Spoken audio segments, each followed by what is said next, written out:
Washington needs to beat UCLA.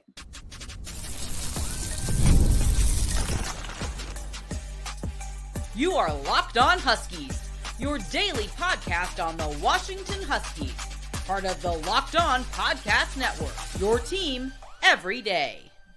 Welcome back into another edition of the Locked On Huskies podcast. I'm Roman Tomashoff. That's Lars Hanson. He's site editor with Athlon Sports Inside the Huskies. I'm the site editor with Huskies Wire. Thank you for making this your first watch or first listen of the day, as we are part of the Locked On Podcast Network, your team every day. And today's episode is brought to you by Game Time. Download the Game Time app, create an account, and use code LOCKEDONCollege for $20 off your first purchase. Lars, we got a really fun show coming at all the everydayers today. We're going to get into some basketball recruiting talk later because four-star point guard JJ Mandaquit chose Washington. That kid can play, man. I'm a huge fan of his game. The Huskies, they're looking for a blackout this Friday over UCLA. That's going to be a lot of fun. The uniforms are really cool. Probably dive into that a little bit. But Lars, we need to talk about why Washington needs this win over UCLA, not even from the perspective of, of the Oregon game in a couple of weeks, but just why this game is so important. Also, just a reminder to all of you everydayers out there, we really do appreciate everything that you have to offer, all your input in the comments, all that sort of stuff. So please make sure to like, comment, subscribe on this video. Tell your friends. We love putting this show on for you, and we really do appreciate it. It means so much to us, and it's so helpful for us as well. But Lars, Washington needs this win over UCLA for so many reasons. I'll tie the first two segments together right now. If Washington doesn't win, it's going to end in a blackout one way or another. Like, Washington fans are going to be blacked out by the end of that game if you lose to UCLA after beating USC. And this is how I'm tying it together, because you beat USC at home. Again, it was a close game. USC takes the lead in the third quarter, ended up coming back and winning that game. You now have the pitch of, hey, if you're a SoCal recruit, like, hey, if we're fighting USC for a recruit, like we're talking about, some of the recruits over the summer, Matai Tagoai, there's a few other guys that we're always considering USC, and UW hasn't really considered UCLA as a recruiting battle, but there's been several with USC. You got both those wins, but if you beat USC and then lose to UCLA, aside from what that's going to set up in terms of, again, we're not kicking the can down to Oregon, but just like that now sets everything back, because if you don't have a bowl practice, if you don't get 15 practices, and then you just got to go straight into the December signing period and the transfer portal, you're doing it off now 3 consecutive losses in that theory. Like, because here's the thing, again, that's why the USC win was a good win, but that means you have to have one more in the month of November at least to keep this thing going. Absolutely. That's a huge part of it, because I thought about this from a completely different perspective, where when I thought about it, I just thought about everything that the messaging has been from Jedd Fisch all season long. All season long, the messaging has been, we are building something. We are building something. And it's just been ad nauseum. It's been, that's what this all is. We're not going to explode in year one. We're not going to do all these things. We're going to look solid, which this team has at times, but it's all about creating for the future. That's what it always has been. The recruiting class shows that as of right now. We've got our eye on Zach Staskowski after the whole, Vanderploeg thing. We'll see what happens. That's, again, something we're keeping an eye on, but it goes beyond that, where yesterday we talked about the implications of Jonah Coleman returning for 2025. Now it's not only that, like, let's say that does happen, right? But now it's not only that, it's the Damon Williams factor. It's Adam Muhammad. It's, assuming Denzel Boston comes back, because he is eligible. I'd be surprised if he left. I feel like he's a guy that's going to end up staying around. It's the receivers. It's going out and building on the offensive line. It's finding guys at defensive tackle. And it's doing all this while at the same exact time getting a whole bunch of extra practices in with the guys that are already in the room, where I feel like, for some of these guys that might have already been here in the spring, it's just going to make it even better, where it's 15 more practices in the winter, where we saw, the start of what this all was in spring ball. We saw a continuation of it, into fall practice and into the season. And you just get to see even more of that with a bowl game.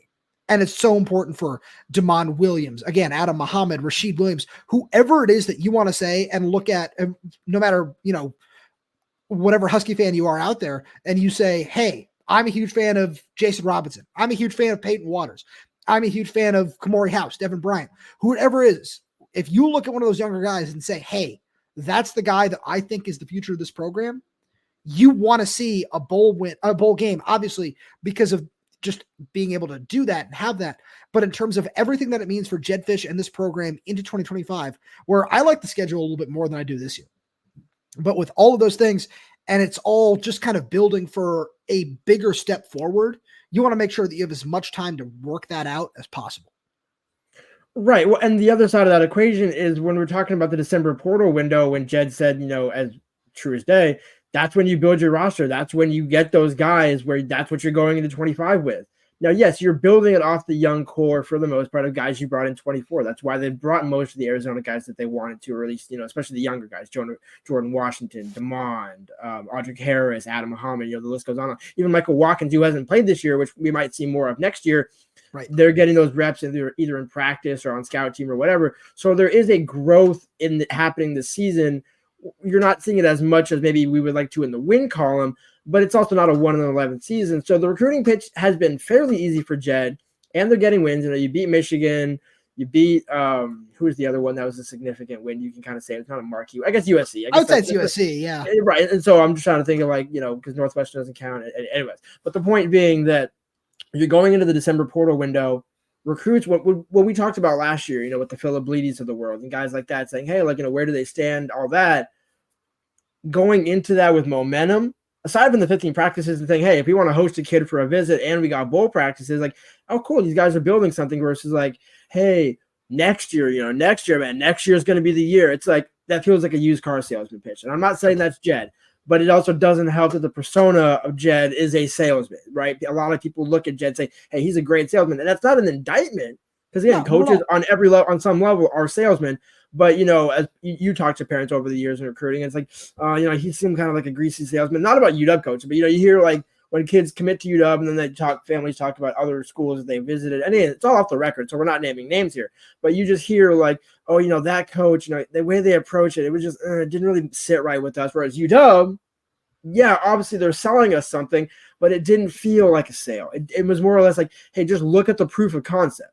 Look at what we have so far to offer. And then look what I did at Arizona, where I took over a dead program, got him to 5-7 in year one, effectively year one, air quotes, because, 21, you get 1-11. There's a grace period there, yeah. That was a watch year. So that's why I'm saying 5-7 would have been his first year at Arizona, and then 10-2 in his third season, aka second season.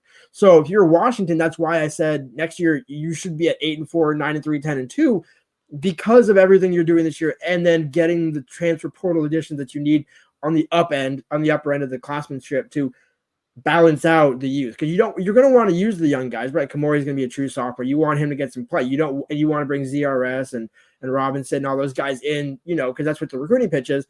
But also you don't want to just say, hey, we're just going to play all freshmen and sophomores next year and roll with that, because that's great. And that could work. It's got a high ceiling, but it's also got a lower floor than if you go to the portal and say, hey, you know what? We need 1 A+ tackle. We need 1 A+ linebacker. We need 1 A+, whatever. A couple offensive linemen, probably, for being real here. Just as a look, if the younger guys happen to win out like Kamori did over Brian Parham, great. Who cares? Sure. You deal with that when you get there. That's a better position to be in than what we talked about at quarterback, which is, hey, do we want to yank Will with 2 games left and just say, hey, thanks, 5th year, bye-bye, and get the new kid in? It's you can't really roll with that message in the future. Absolutely. And then, but with all of this, the way that I think we can tie this all together here is just the more that I look at this, the more I say, when you talk about the salesman pitch, I'm buying what Jedd is selling from the aspect of all the pieces are there. You look at what it can be going forward, especially, you talk about, hey, this is what I think they need. This is what I think they need. Where personally, I think that there should be no bigger need in this portal than defensive tackle. But it all needs to, if you just find a way to put it together for 60 minutes, this is the whole thing. You find a way to put it together for 60 minutes against UCLA, you get out of there with the victory. I don't want to say it doesn't matter what happens against Oregon, because it absolutely does. But you can look back on whatever it is from this season and you can say, yeah, it feels like everything is moving in the right direction. I'm sure there are a lot of fans that aren't happy with the step back, that say, hey, yeah, it really sucks. Obviously, going to, let's just say 6-6 off of 14-1 season, 100%. There's no fault in feeling that way. But at the same point, even if you have that 6-6, 7-6 with a bowl win, you can look at next season and you can say, all right, now I see the pieces. Now I know that Demond is going to be in here. I know Jonah's coming back. I know the secondary is still going to look really solid. I know the, X, Y, and Z from the transfer portal, where you have a full transfer portal to operate from, is all going to be really helpful. But Lars, Adidas released some nice looking black jerseys, and Washington wants to black out the stadium against UCLA too. We'll get there right after a message from our friends over at Game Time, because Game Time has a new feature called Game Time Picks that makes getting tickets to see your favorite teams play live even easier. Game Time Picks filters out the fluff to show you only incredible deals on great seats. You don't have to waste time searching through thousands of tickets, which is great news if you want to be part of the Blackout. There's so many great seats available over on Game Time, and with Game Time Picks, curation makes it easier to save more on sports, concerts, comedy, theater, and so much more. With their all-in pricing, you can toggle this feature, and it shows the total upfront with no surprise fees at checkout. And with their seat views, you can get a panoramic view from your seat in the app before you buy, which is great news, especially if you want to go to Husky Stadium, because there isn't a bad seat in the house. You can take the guesswork out of buying tickets with Game Time Picks. Download the Game Time app, create an account, and use code LOCKDOWNCollege for $20 off your first purchase. Terms apply. Again, create an account and redeem code LOCKEDONCOLLEGE for $20 off. Download Game Time today. What time is it? Game time. So, Lars, I really enjoyed the rollout of the black jerseys, Eclipse, whatever the theme is that they're going with here. When I think of blackouts at Washington, I feel like it's been a really, really long time since we've seen one. The last time Washington wore black jerseys was 2020 against Arizona. And, I get it. There are fans who are saying, hey, stick with the traditional purple and gold, whatever, all that sort of stuff. I get it. I respect that. But at the same point, I know this is something the kids love, the fans love. Cam Davis talked to us about it on Tuesday, and one of the first things he said was, yeah, you love the pageantry of college football and alternate jerseys, alternate helmets, all that sort of stuff. It's really cool to us, and that's something that really matters. And seeing the fans get into it is really cool. Like when I think Blackout, I think 2012 upset over Stanford, which is just one of my favorite games I've ever watched, and all that sort of stuff it's just all part of what makes college football so awesome. And for, the 26 seniors, I think is what Jedd said, that are going to be walking, obviously some of those guys are still able to come back as well. But for, the Carson Bruners, the Alfonso Tupatalas, Cam Davis, Cameron Fabian, and all those guys who've been with this program for so long, seeing a complete buy-in from the fans and getting that blackout experience is something that would be so special. Well, what also is curious to me is I'm curious how they're going to tie in the whole World of Warcraft thing with it. I'm not a WoW guy, but I'm just saying, like, it's really an interesting thing about kind of how they're doing this, because the one thing that you touched on is the fans.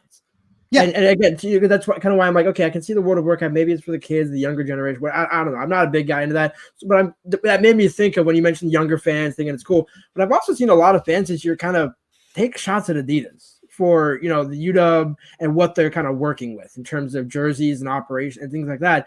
And the one thing that the black uniforms remind me of the most is the death row defense. Just that kind of yeah. What? Yeah, 2016. That's right. Yep, exactly. Yep. The Azim Victor, the Keyshawn Bierria, just like, we need some dudes. Just, we're just going to show up in all black and just beat the ever-loving what out of our opponent. That's kind of what this team needs. It would be really great. And this is the perfect opponent for it, because I would have thought maybe they would have done that for the whiteout. Probably good looking back that they did not, because of how that game went. Like, if you brought up the black jerseys for that and then had that type of performance, that can set your program back a couple of decades. Yeah, I'm being facetious there, but right. It's one of those where this is the perfect weekend to say, you know what? Deshaun Foster's selling the NFL and this sort of stuff. Jedd sells the NFL. You know what, Steve? Unleash the death row dogs, please. So I like where you're going with this. One quick thing. Yeah, you mentioned the World of Warcraft thing. For anybody who hasn't seen that, Washington announced a partnership with Blizzard Gaming and World of Warcraft for a sponsorship this Friday that includes NIL deals for a whole bunch of guys, which I thought was really cool, because especially when you go look through that list, it's a bunch of guys who really do deserve it, which is awesome. I know there can be there's a custom logo that they made. There can be like graphics on the Jumbotron, all that sort of stuff, and t-shirts for the student section. So it's going to be really interesting to see how that goes. I'd love to see those shirts in black to stay on theme. But on top of all of that, I like where you're going, because I was with you where it's like, I wouldn't be surprised if Jedd and this coaching staff were like, hey, let's do that, go with the black and the white out. But I'm kind of surprised that they waited this long for these, where I love the rollout. The rollout was really cool. Shout out to Casey Byers and the whole creative team for putting that video together. They do such a fantastic job with all that sort of stuff. But it's also just something that, we opened this talking about Cam Davis. It's something that the guys really love. the players love the alternate jerseys. They love, obviously, it's not Oregon. It's not doing this every week. It's not that all that sort of stuff, but it's players love to be able to switch it up and go to a new look and go to something a little bit different every now and again because it's fun. It's all part of what college football is. It's embracing the tradition, but also continuing to push forward into modernity where, there are a bunch of different uniforms that players are going to wear every season. That's just part of what the game is. And it's cool and it's fun. And I love it. And just being able to do it for senior night is really cool. Honestly, I thought it was going to be something that we saw like a lot earlier on in the season, like, maybe like the Northwestern game or even USC, where just something that you did against an opponent where it's like, yeah, just finding a way to fit it in at the right time sort of thing. But doing it on senior night is really cool. And because it's something where you had to make sure it was a night game. And I think that was one of the reasons they probably ended up choosing this one because it's that Friday night against UCLA in primetime. Interesting choice in Northwestern. But right when you said Northwestern, I was like, nah, Northwestern, they should have gone to like the throwback, like 1920s, like short uniforms, like kind of like the Nerd Nation sort of thing. I want to see them bring back the 2021 throwbacks that they did with the white stripes on the sleeve and the panting dog helmet. I'd love to see those make a comeback. See, you know what sucks about what year that was? Nobody wants to remember. Yeah, like nobody wants to remember it. Nobody even would be like, oh wait, that wasn't 21. It's like, no, you had to go back to 2016 to talk about the black uniforms and those sort of things. But yeah, it's a matter of, everybody wants to talk about, keep the tradition, this and that thing. But I'm glad you mentioned like, hey, like you can pull this out for one game a year. You're not like Oregon where you're changing up like 30 different uniforms a year and you have no tradition and you have no like the Penn State blue and the Penn State white. You just walk around that campus, man. It's like, man, you see the big S, and it's like, that's what Washington should be. And I was listening to another podcast today. I was listening to John Canzano on Jason Puckett's show, and it was one of those where it's like Washington is kind of like under where they should be, given the resources of the city and everything like that. And it's the same kind of thing where it's like, that's why I thought Adidas might have a little bit more up their sleeve. I thought this was going to come for the Michigan game, to be clear. Like to bring this whole thing together, I thought Michigan would have been perfect for that. Because, again, top 10 team, a better matchup in terms of, again, UCLA's gotten better, certainly. But, like, which one hits harder? Beating Michigan in the national championship with black and kind of laying that in October. Maybe the team has a different mindset going into Iowa. They feel a little bit better about themselves. But, whatever the case may be, it's one of those, okay, at least you did it. But it does seem like really we're going to wait till the end of the season to do this. I mean, I'm glad it wasn't against Oregon because, again, it's an away game. Don't bring it out for an away. So I like where you're going with this, where, you talk about just what Washington is and what Washington can be. I think one of the things that it ties back into what you were saying a couple minutes ago about Adidas, where it feels like when this deal happened, Washington was supposed to be like the flagship school for Adidas. And I think that there have been strides that were made that might not, you look back on it now and it kind of goes a little bit underrealized, but something that was a huge deal last season was when they signed Mike and Rome, when those guys became just the first college athletes that were sponsored by Adidas. Like that was a huge deal. That was a huge thing. And I feel like there are more things like that needs to happen. I mentioned the throwback jerseys in 2021 to kind of make it part of that, where I like the royalty uniforms the last couple of years. Obviously the game last year was terrifying in the purple chrome helmets, but those looked amazing. The jerseys looked really cool to go along with it. But I think when I think about what Adidas needs to do, it feels like there's always a little bit more that you can do to push forward with this, where in terms of what Washington is, where it ties right back into that, where we know what Washington is. We talk about it on the show all the time, that Washington, when it is clicking, when everything is going the way that it should be at UW, it should be a top 10 to 15 program in the country every single year, because that's what it can be. That's what this school has. It's been there before, and you can get back to it, but it needs complete and total buy-in from everybody from top to bottom. And that includes Adidas. And there's some really nice gear. There are some really good things that they do, but it always feels like you can continue to push forward, especially with the deal that was signed when it was, oh yeah, we're coming to Washington to make a change. And that's where I feel we haven't seen that yet, but these black uniforms are a good step in that direction, in my opinion. Yeah, when you would think if any shoe company, clothing company, sports apparel company is going to do it, that you could kind of go from grassroots high school all the way up to college in the NFL, it would be Adidas. And to me, I think part of it, you have to remember who signed the contract and what's happened since. Jen Right. Cohen signed that Adidas contract. Then you had Troy Dannon, and now you're at Pat Chung. There's been so much turnover in the athletic department. I'm wondering, like, hey, everybody's got like 10. No, because here's the thing. I've had conversations with people in the athletic department, and I won't divulge names, but I think it's fair to just kind of add some context to this. There's a lot of turnover in the athletic department over the last, give or take, 3, 4, 5 years. So it's hard to have, and especially the last, let's say, 3 years. So a lot of that has been, okay, well, how can we get all the messaging under one umbrella? Like, Jedd's got some ideas. Danny's got some ideas. Every coach has got their ideas, and then people within the administration have their own ideas. And so it's a matter of, okay, can we get together with Adidas in the offseason? And it's really kind of like, this is almost like year one of everything. Like, you know what? Let's test everything out this year, see what we need to do, get together in the offseason, and then in 25. And again, I know people are going to hate to hear 25. It's like, well, you got to have year one to have year two. And if everything can go bad in year one to go right in year two, that's fine. And I think we're going to see a lot of improvement from Adidas and kind of that whole operation next season because of maybe just the understanding that people in the athletic department have gained this season.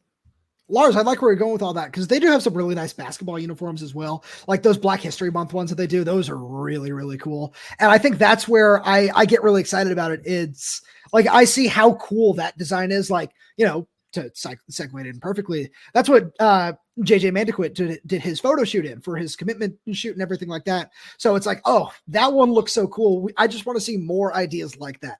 And Lars, with that being said, let's jump into that commitment.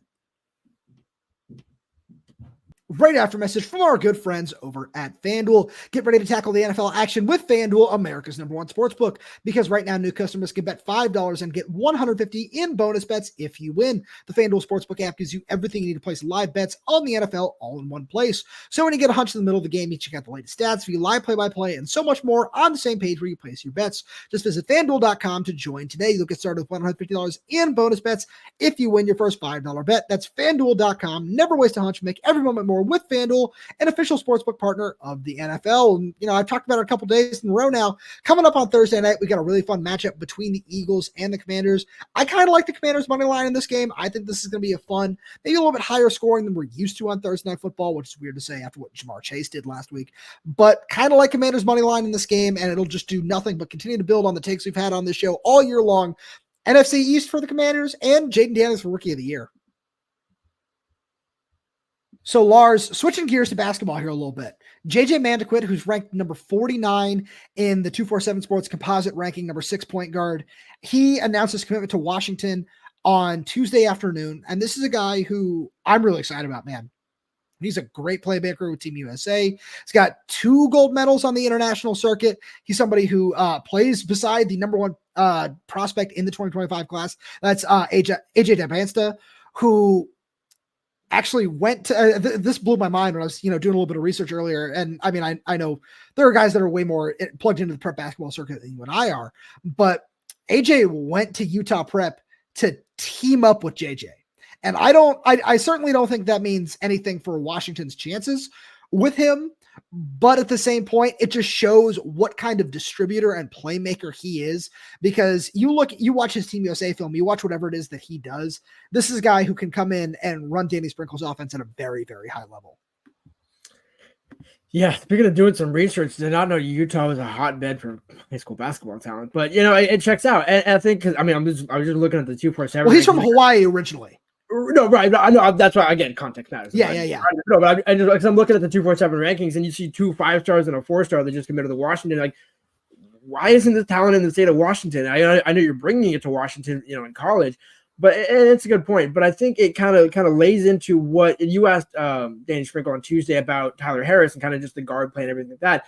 Clearly, this program is centered around guard play. Now, I'm not saying it's everything, because you do need bigs and things like that. But here's, I think, one thing that Danny Sprinkle has identified A1 right off the bat from his time at Montana State, Utah State, and now Washington, that Mike Hopkins never did. And this is no shot at Hop, but this is just why we're so excited about Danny and how he sees and builds a program. Get your bigs out of the portal, get your guards out of high school.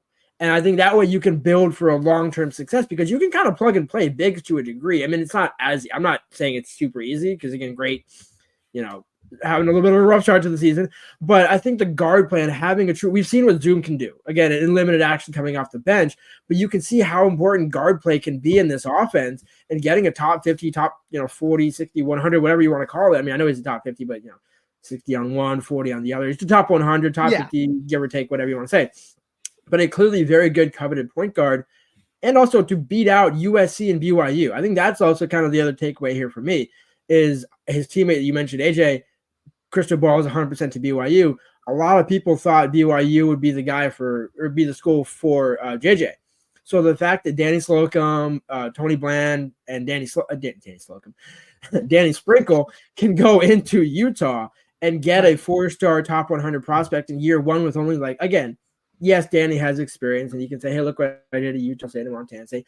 But this is Washington. And, as much as coaches can say, and much like we say with Jedd, look what we did at Arizona. It's right, but what have you done for me now? What can you do for me at Washington? How is it going to look at Washington? It's great that you have experience, but that experience doesn't necessarily tell me how I'm going to be used here. And so I think that's a clearly good sign for Danny that he's already got a plan moving forward. So I think a big part of that as well is also just the fact that Washington's going to be losing 3 guards, where DJ Davis, Tyree Anacho, and Luis Courtrider are all out of eligibility after the season. So all of a sudden there's going to be a giant hole at the position in terms of playing time, where Makai Mason's got another year so he can come back. But then all of a sudden you're just looking for bodies in the backcourt. And, Cortland Muldrew committed, so that was a nice step in the right direction as well.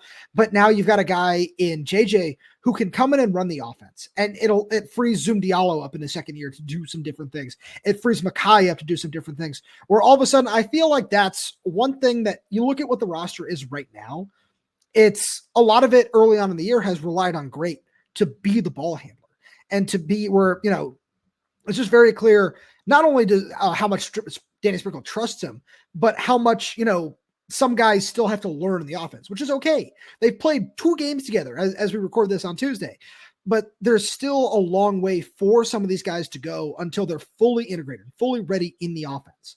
So having a guy like JJ, who you can all of a sudden say, all right, instead of, we have 3 or 4 different point guards who could all take the ball up at any time, which is fine. All of a sudden it's, hey, when he's on the floor, this is the guy we're going to rely on to do that because we know that's what his greatest strength is. And yeah, it might be a lot to say, we're going to put this all on one guy and, beyond there, obviously second year of Zoom, he's going to be able to do a whole lot more. But at the same point, having somebody who, you can rely on to get all that done and be a distributor. And yeah, he's going to develop as a playmaker and a shot creator, all that sort of stuff. But at the same point, somebody who is going to be a pass first guy, somebody who, you can rely on to find open players and make that extra pass. That's all super helpful for this offense. No, absolutely. I mean, I also kind of wonder in the back of my head how much of that and Danny, because again, we knew Great was going to bring up the ball. Danny told us that over the summer on the podcast, and he's stated it repeatedly since then. But I wonder also how much of that is almost pushing Great to say, hey, you know what? If you're out of shape, bring the ball up. We'll see how much you can get in shape pretty quickly. And I kind of like how Danny motivates his players. And I think that's one thing that I remember talking with Jace Butler about and a lot of these guys about. Like, look, he's going to push you, but he doesn't do – it's almost like Dan Hurley, where it's like I know that's a big praise because we're talking about a 2-time, 3-time defending champion here, and I'm not saying Danny's way off from that or right up to that, but I think in the mannerism of how tough you need to be to, build a program like that, it's like that was what Washington's been lacking. A guy with direction, a guy with, hey, like we want you to bring the ball up, push it, create, do this and that. It's not good enough. We can get better. But also you talk about the depth. You have Tyler Harris. Zoom will probably be a true sophomore, and I think James will be a redshirt freshman. And so now you have – that's why I think getting that second guard was so important along with Zoom because, you're looking at it and saying, okay, well, we can kind of stagger this out. We're going to, of course, go back to the portal, get a couple of guys. But you really do want to build through high school. And because, again, the portal, you never know what's going to happen. Like, you never know who's truly going to be in the portal. Like, nobody would have thought a year ago that Danny and Great would be in the portal. Well, I guess Danny, not in the portal, but you know what I mean? Like, coaching portal that, creates another portal. But the point being, Danny clearly has a plan of attack for how he wants to do this. And I don't believe we've seen Jace yet. I don't believe he played against Nevada. He plays against Nevada, yeah. That's right. He did play against Nevada. I forgot. Also, sorry, one thing I wanted to add on that note, because we got a couple of messages on our insider program about this as well, where DJ Davis didn't play in that game. And for anybody who was questioning that decision at all, I asked Danny about that on Tuesday, and he said it's because DJ and his wife had a baby over the weekend. So congrats to both of them on that. That's awesome. DJ did return to the team on Tuesday and is expected to play against Seattle Pacific on Wednesday. Sorry, I just want to make sure that got in there. No, you're good. I honestly DJ did play because I looked at great stat line and I was like, oh, DJ just had another bad game in a row. Sorry, I just had it. Jokes aside, joking completely. Again, DJ is gonna be a great shooter. Great's gonna be fine. But you're talking about just how this thing is gonna build out, and it's all right there. And I think that's why getting some of these marquee, and we're only talking about 2 games into Danny's tenure, 2, and you got Cortland Muldrew and now JJ, and so to me, that's a lot of guys already buying into what Danny said. And that's, again, not to discredit what I said about it doesn't matter about your history at Montana State and Utah State, because it does. And I didn't say it doesn't matter, but it's like these kids are already believing in what Danny's building at Washington and seeing the progression that they could find with some of these guys without really seeing a ton of games. And so to me, imagine just, how much better this team can look as these guys get better. And then as this program continues to build, that's why I'm not necessarily worried about the big, recruiting from a high school level. But again, if they get AJ Divana, we're that. okay. Yeah, I'm not going to hold that any hope for that. It's not happening. So, but I didn't say. No. So I'm glad that's how you wanted to end this, because that ties into one little thing I got to get off my chest here. That really excites me about what's going to happen going forward, where you can go in and get a top 50 player like JJ. You're contention for a couple other guys. We'll see what happens here over the next couple of weeks and months. I've heard some good things. We'll see what goes on moving forward. But all it does with, adding Tony Bland to the staff, adding some of these other guys who are top tier recruiters, adding them and just saying, hey, this is what we're going to do in year 1. Tony's got some big time connections in LA, especially. And come that 2026 class, some of the things I've heard about where this program could go with some of the guys that are available at the top of that class that are seriously considering Washington because of their relationships with Tony Bland. That's all I feel like we can say at this point in time, but I would certainly keep an eye on that. Lars, as always, thank you so much for being here. Thank you to all the everydayers for tuning in. Thank you so much for making Locked On Huskies your first listen today. Now for your second listen, check out the Locked On Big Ten podcast. Our guy Craig Sheehan puts the Big Ten first when everyone else overlooks it. You can find Locked On Big Ten on YouTube or wherever else you listen to your podcast. With that being said, please make sure you subscribe wherever you get your podcast. So that's YouTube, Spotify, Apple Music. We're there. We're everywhere. We're updating this channel with new content every single day. So make sure you click that like button, click that little bell so you never miss when we post a new video. If you have any questions, comments, concerns, drop them right down below in the comment section. And if you're audio only, please leave us 5-star reviews. It does help us out a lot. Thank you so much for tuning in, and we'll talk to you on Thursday.